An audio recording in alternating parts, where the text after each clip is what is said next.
जम्मू कश्मीर में स्कूल खोलने का ऑर्डर तो आ गया, पर क्या स्कूल में बच्चे हैं? क्योंकि हाल ही में 10th और 12th की क्लासेस को खोलने के जो आदेश जारी किए गए हैं, बच्चों में कितनी एक्साइटमेंट है स्कूल आने को लेकर।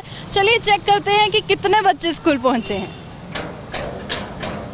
क्लासेस खोलने के बाद भी अब आलम यह है कि क्लासेस तो हैं पर बच्चे नहीं हैं। आप देखिए बहुत सारे स्कूलों में ऐसा देखने को मिल रहा है कि इसी तरह से जो क्लासरूम्स हैं वो खाली नज़र आ रहे हैं, क्योंकि ना ही बच्चे आने को तैयार हैं और जिस तरह से बताया भी गया है कि उनका कंसेंट होना चाहिए आने का, और पेरेंट्स का कंसेंट होना चाहिए, वैक्सीनेशन होनी चाहिए, और उसके बाद आप देखिए हर क्लास ऐसी ही नज़र आ रही है जो आपको इस वक्त नज़र आ रही है, जो पूरी तरह से खाली है। तो चलिए जानते हैं कि क्लासेस खुलने के बाद भी क्लासेस क्यों नहीं खुली हैं, बच्चे क्यों नहीं आए हैं। चलिए जानते हैं। हाल ही में जम्मू कश्मीर एडमिनिस्ट्रेशन ने 10th और 12th क्लासेस खोलने का फैसला लिया। खैर अच्छी खबर है सबके लिए, क्योंकि बेसब्री से इंतज़ार था जम्मू कश्मीर के लोगों को कि कब बच्चे स्कूल जाएंगे। अब फाइनली जब ये फैसला ले लिया गया है तो सवाल ये है कि क्या बच्चे अब स्कूल आ रहे हैं, और जितनी इंस्ट्रक्शंस दी गई हैं उसके तहत बच्चे स्कूल पहुंच पाएंगे। और सबसे बड़ा सवाल यहाँ पर यह है कि जो बच्चे 18 साल से ऊपर नहीं हैं, क्योंकि ज़्यादातर बच्चे 18 साल के नीचे ही हैं, तो वो वैक्सीनेटेड कैसे होंगे। इस पर बातचीत करने के लिए मेरे साथ ज्वाइन कर चुके हैं cooperative school of education and research institute के प्रेसिडेंट बलबीर सिंह मनहास। सर आपको वेलकम है। क्या कहेंगे इस फैसले को लेकर, आपका क्या कहना है और अभी तक क्या रिस्पांस मिला है, कितने बच्चे अभी तक स्कूल आ पाए? सबसे पहले तो ये एक बड़ी खुशाइंद बात है, बढ़िया है कि चलो कम से कम सरकार ने ये तो विचार किया कि भाई स्कूल खोलिए। अब सवाल ये है कि जितनी सारी आपने बताया शर्तें लगा दी, मैंने भी सुबह पेपर में पढ़ा कि भाई बच्चों को भी टीका लगाना चाहिए, जितने टीचर्स हैं उनको टीका लगाना चाहिए, बाकी जो भी सोशल डिस्टेंसिंग या 50% बच्चे आएँ, ये सारी बातें। अब मसला ये है कि 12वीं तक तो बच्चा 18 साल का होता ही नहीं। कोई हमारे स्कूल में हार्डली कोई एक आधा बच्चा होगा जो 18 साल का होगा। वो तो अब जब टीका ही नहीं लगा उसको तो स्कूल खोलने का मकसद फौत हो जाता है, पहली बात। नंबर 2, जितनी सारी शर्तें उसमें लगाई गई हैं उससे ऐसा ही लगता है कि ये नामुमकिन सा काम है कि भाई ऐसी बात चला दी है कि चलो भाई ठीक है, जब तक बच्चों को टीका ना लगे। अच्छा, फिर उनके बाद वालिदैन की कंसेंट, अच्छा जी उनकी भी मर्जी होनी चाहिए, रजामंदी होनी चाहिए बच्चों को भेजने। आप उसकी गैर हाज़िरी नहीं लगा सकते अगर बच्चा नहीं आना चाहता है।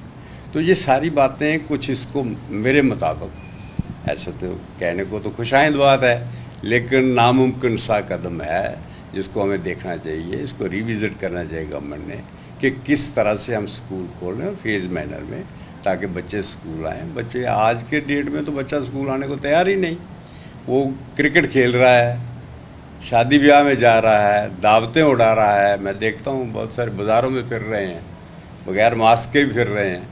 लेकिन स्कूल की जब बात आती है तो कहते हैं नहीं जी वहाँ टीचर भी हो सकता है कि उसको वो कोरोना हो, मुझे हो जाए, किसी को हो जाए। तो ये सारी बातें जो हैं इसको हमने ध्यान में रख के तो आगे कदम उठाना चाहिए।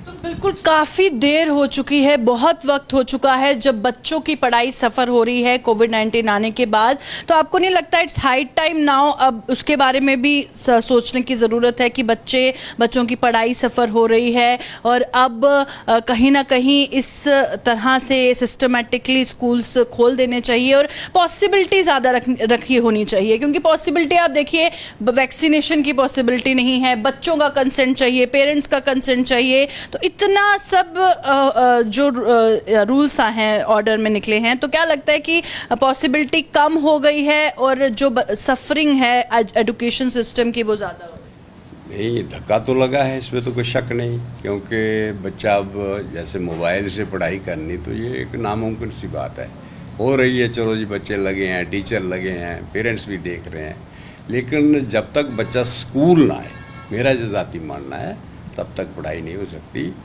आज से हज़ारों साल पहले भी किसी बादशाह का, किसी राजा का बेटा, महाराजा का बेटा, वो भी गुरुकुल में जाता था।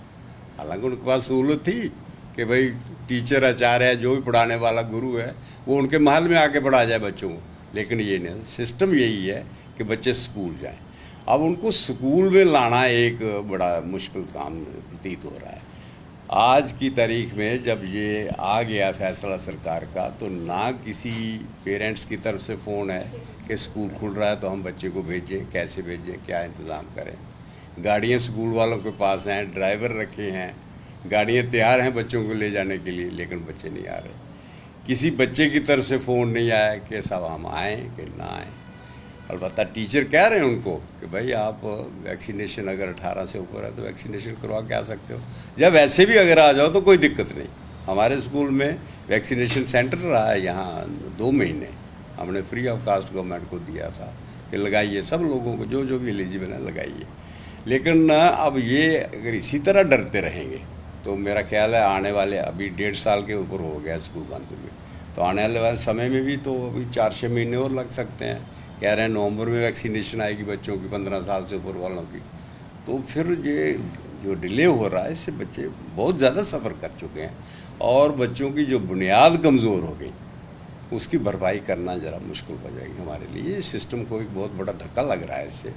तो सरकार को चाहिए कि अब धीरे धीरे, इतना डरने की भी ज़रूरत क्या है, एक बीमारी है, प्रिकॉशन रखें, मास्क लगाएं, हाथ धोएं, जो भी प्रॉपर डिस्टेंस है इसका करके तो कर सकते हैं। ऐसी तो कोई बात नहीं है कि हम घर ही बैठ जाएं, जबकि बच्चा हम देख रहे हैं कि सब एक्टिविटी में शामिल है सिवाय स्कूल जाने की। जी बिल्कुल, शुक्रिया बलबीर जी हमारे साथ ज्वाइन करने के लिए। और आप देखिए, सिर्फ यही नहीं, बहुत सारे स्कूल्स ऐसे हैं जहां पर बच्चे नहीं हैं, अभी तक बच्चे आ नहीं रहे हैं और बहुत लाइटली इन सब चीज़ों को लिया जा रहा है। ना कोऑर्डिनेशन हो रहा है, ना कोई फ़ोन करके पूछ रहा है कैसे आना है, क्या होगा, इतना लंबा प्रोसीजर है, बच्चे वैक्सीनेटेड कैसे होंगे। बहुत सारे सवाल हैं इस ऑर्डर को लेकर, पर जवाब ये है कि अभी भी स्कूलों में बच्चे देखने को नहीं मिल रहे हैं।